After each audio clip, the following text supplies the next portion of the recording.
Hey guys, Match Rocker Reviews here, and today we're reviewing the HTC Desire 610. This phone was announced in February of 2014, and it was released in May of the same year.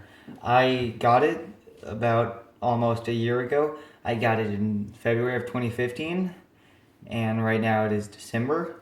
And I just want to start by talking about my experience with the phone. At first, it was a great phone. It performed well. It was fine. But then towards October, the touchscreen started working only half the time. It slowed down, as most phones do. And that's basically the basics. Now I'm going to start talking about the dimensions. So you have 143.1 millimeters going up and down.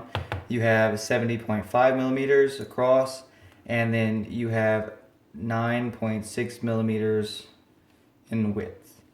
And then the weight is 143.5 grams, and the SIM card that it takes is a nano SIM. It's in this little thing right here.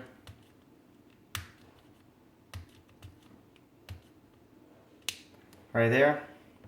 And it also has a expandable storage right here, which goes up to 128 gigabytes with a micro SD card.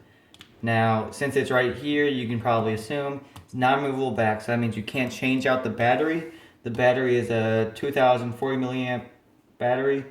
It's not terrible, but I only got about half a day's use out of it.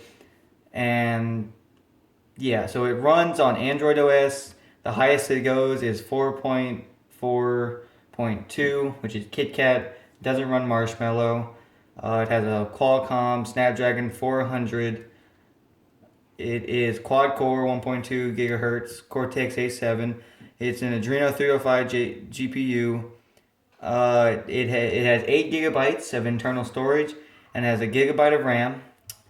If we talk about the cameras, the back camera has an 8 megapixel quality, I guess. It has autofocus, and then we have an LED flash located above it. It records in 1080p video, and on the front we have a 1.3 megapixel camera, and it records in 720p video. We have it has an accelerometer and a proximity sensor. It doesn't have a gyroscope, so if you want to do something like Google Cardboard, that won't work. We have dual front-facing speakers here, and it gets really loud, and that's one of the best things about this phone. On top, we have a 3.5 millimeter headphone jack. We have our power button. On the right-hand side, we have our volume rockers.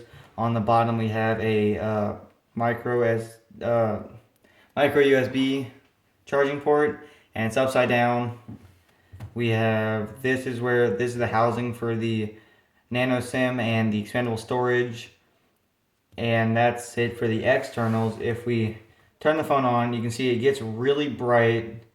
Even on its lowest setting, it's still really bright, and that's one of the faults, because at night you're trying to look at it, it blinds you, but you'll have no problem seeing it in the daylight.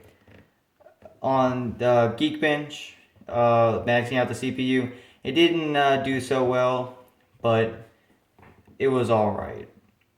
If I was going to suggest this phone to anyone, I wouldn't. And that's about it. Bye.